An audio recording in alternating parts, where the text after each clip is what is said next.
C'est parti pour le tuto de la poche à l'italienne. Donc on va voir la version avec le fond de poche mixte qui a une partie tissu et une autre partie en doublure. La jambe de pantalon s'arrête à l'ouverture de poche et c'est le fond de poche, la partie en tissu du fond de poche, qui va venir reprendre le relais pour compléter le pantalon. Là, si on y glisse sa main, forcément on va toucher sa cuisse. Donc on va insérer entre le pantalon et le fond de poche ce qu'on appelle un sac de poche.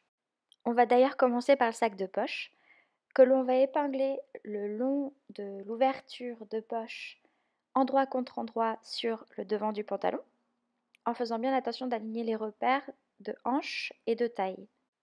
On pique ensuite tout le long de l'ouverture de poche. Alors moi je pique du haut au niveau de la taille à 1 cm du bord et je m'arrête pile poil à la fin de l'ouverture de poche. J'ai mis un petit repère, c'est mon petit point rouge, et voilà, et j'arrête ma piqûre à ce niveau-là. J'ouvre ma couture au fer à repasser et après je vais replier le sac de poche vers l'intérieur du vêtement et là je viens repasser de manière à faire rouler la piqûre vers l'intérieur. On peut ensuite maintenir toutes les épaisseurs ensemble en faisant une surpiqûre le long de l'ouverture de poche en suivant les indications du patron. On va ensuite s'attaquer au fond de poche. On va assembler la partie tissu et la partie doublure endroit contre endroit et on va piquer à 1 cm du bord. On ouvre la couture au fer et on rabat les marges de couture vers la partie en doublure de la poche. C'est presque terminé, il faut maintenant assembler le fond de poche au sac de poche. On va ensuite épingler les deux côtés arrondis du sac de poche et du fond de poche ensemble et l'angle jusqu'à ce que l'on retrouve le pantalon. On pique à 1 cm du bord, tout le long de l'arrondi.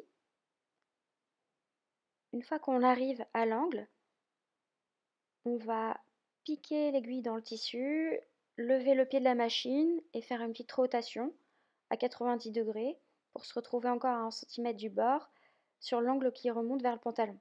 On va continuer à piquer comme ça à 1 cm du bord jusqu'à arriver en face du niveau du pantalon. Et voilà le résultat. Il n'y aura plus qu'à fixer le tout en faisant des petites piqûres de maintien au niveau de la taille et au niveau des hanches, en piquant à 0,5 cm du bord dans la marge de couture. J'espère que ce tuto vous aura été utile, il y en a plein d'autres sur le site pimpantecouture.com, à bientôt.